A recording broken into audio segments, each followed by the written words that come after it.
What is up, YouTube? Welcome back to Work Knife Balance. We're going to be looking at a Kizer today. This is one from the past round that we did an unboxing on a couple days ago, and I'm really excited to dive into this because it's one of my favorite knives that we've been able to look at in a while. Also, if you haven't been on the channel in a couple days, this is the first time we are reviewing with our brand new teardown mat. So this is a mat that we got with our channel logo on it. It's kind of like a neoprene mouse pad material, I guess, but it's a lot bigger than the mat we had before. I really like it. So let me know what you guys think. Before we get too far, I just want to say thank you to anybody who's already liked and subscribed to our channel. And if you haven't, please feel free to subscribe. Hit that little logo in the corner or the subscribe button down below, and then you can hit the bell icon, and that'll give you notifications when we make new content. We're going to continue to make content, so we'd love for you to see it. You can also head over to Instagram and follow us at WorkKnifeBalance939. Talk with us. Let us know what you like, what you don't like. If you want to send a knife in for review, we'll send you back some sweet stickers. And yeah, without further ado, let's go ahead and dive in here. I've already got the knife out of the box. I just had the box because it helped prop the knife up, really. But yeah, so we're going to go ahead and take a look at this. This is one, if you've been looking at the channel, you probably saw our unboxing of this and the Cavill knives the other night. This is the Kizer Veritas, and I really like this knife. I'm just gonna say that right off the bat. There are a lot of things about this knife that just kind of hit every box for me. This one has quickly jumped to the top of my charts on knives that I want to get next. So when I'm able to knock off a couple things, this is probably going to be the next knife that I get because I really like this knife. So there will be a lot of positive things, very few negative things in this review, but in my honest opinion, this is probably one of my favorite knives. This is going to be pretty close to Knife of the Year for me. Personally, it just hits all of the things that I love about pocket knives. There's a lot of aesthetics in this knife. There's a lot of the action in this knife. And that kind of surprises me, to be honest. Just because I really like a lot of what Kizer does, but I don't have a ton of Kizer knives. So usually Kizer knives are ones that I've stayed away from, not for any particular reason, but most of their aesthetics don't really do it for me. So the fact that I saw this one and it just kind of hit everything, it's probably more a Jacob Lundquist thing than it is a Kizer thing, but this knife is absolutely fantastic. I love it. Let's do some quick reviews while we got it open. We'll do length, measurements, side-by-side comparisons, all that cool jazz. Tip to tail, we are looking just over 7.5. We're going to say 7.6 inches on that tip to tail. For the blade measurement, we're looking at 3.25 with about 3 inches exact on the cutting edge there. So it's a really good, kind of traditional compact EDC knife there. Our normal size comparisons, we're going to go ahead and pull out the Ontario Rat 1 and the Rat 2. It's going to be right in between that Rat 1 and Rat 2. Larger than the Rat 2, smaller than the Rat 1. So, like we said, it's kind of that in-between compact EDC size as well. We'll go ahead and get the Spydercos out. We'll get the Para 2 and then the Para 3 as well. So we can see size comparisons with those. Wow, words are really hard for me right now. But it's actually a pretty good comparison to that Para 3 down there below. But I would say our closest comparison is going to be a knife that I've been carrying around recently, and I've got it over here on the table as well. This is going to be the Civivi Sikoke, and that is going to be a Laconico knife. And there are a lot of things between these two knives that I think are very similar in how they are. This one's going to be a liner lock with G10. This one's obviously going to be a titanium, so it's going to be a little bit thicker. But I mean, just looking at them, they have very similar lines. They've got very similar blade shapes. They've got similar ergos to them. Action is very similar. One of them has the hole for deployment. The other one has the thumb deployment. They both have a front flipper on them. So that kind of, to me, that Sikoke was one of my new favorite budget knives out there. So this shouldn't surprise anyone that with all those similarities, this is right up there in the alley for what I really like as well. So yeah.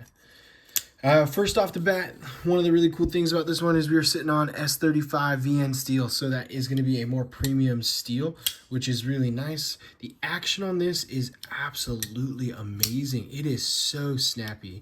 I have seen people who've been able to thumb, and it's a little bit harder for me to do the thumb flick. You saw I just did it there, but that reverse flick is money.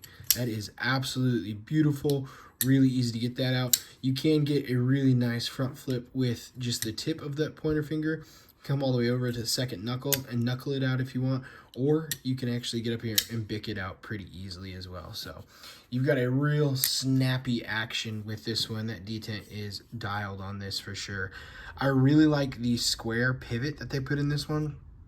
The other side you've got just your traditional, but this side you got the square pivot, and that's kind of just, one, it's a design thing, but also it makes it easy. You don't have to worry about having two pieces of hardware to take out because it's got a locked pivot there, so it's not going to spin on you or anything like that. So I like the square pivot. The other thing that I thought was pretty cool is right off the bat, it doesn't look like it's ambidextrous, but it is. You've got a milled pocket clip on this side, and then if you can look, there is a little bit of a difference right here. There's a little plate that sits in there, and you can actually pop that out from the inside, and that is a area where you put the clip on the other side. But they are, the milled lines on both scales are matched, so you can pop that in over here and it's going to blend in, or pop it in over there and it's going to blend in. So it has a really clean show side. You do have the titanium with the milled triangles going through here. I'm not sure what the thought was with the triangles. I like it. I got nothing against it. I really like it. If y'all have been on the channel, you've seen our knife, the Rango. We like geometric lines, so that's something that I thought was really cool when I saw this one as well. But I don't know what the triangles are there for anything other than just because triangles are cool. I do think it's kind of nice because it adds almost a bolster look. You've got the clean, clear-cut top, and then you've got the triangles down below. If I would make a suggestion to a premium version of this, make it a bolster. Make it a bolster lock knife, have the top be titanium, and then have this bottom be a fat carbon or something like that.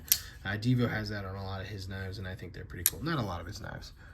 The stouts are kind of like that. So, yep. You got a titanium backspacer on this with two pieces of hardware on either side to hold it in there. So not a huge backspacer, just something there. This is a very light knife, so there's not a lot of big pieces to it. And then if you can kind of see in there, they did kind of skeletonize or mill out little patterns in the scales as well. So it's already a thin knife, and then they milled out a lot of that titanium there. So this is a very lightweight knife. This is definitely one of the lighter titanium knives that I've had, but it is not a full-size knife. You have a really good choil. You can choke up in this choil and hold it comfortably without getting any pinch points or anything. Jimping as usual on 99% of knives. We want more. If I'm going to choke up on that choil there, my thumb's going to sit up here, and my thumb is completely past the jimping. The jimping ends right where that knuckle is right there, and that knuckle's not touching. So my thumb's on absolutely no jimping whatsoever.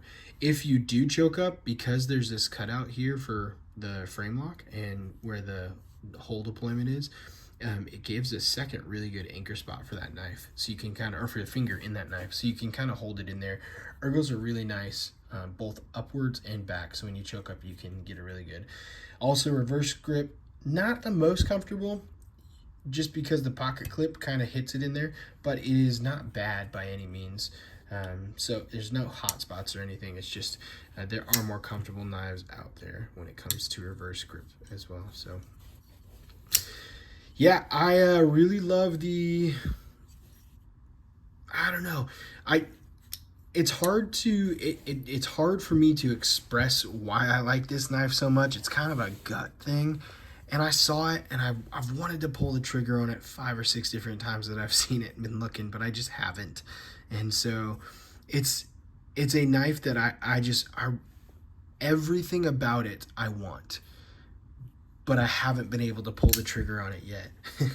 So it's about $180. I think you can get them on sale right now for about $160. They're about 20 bucks off.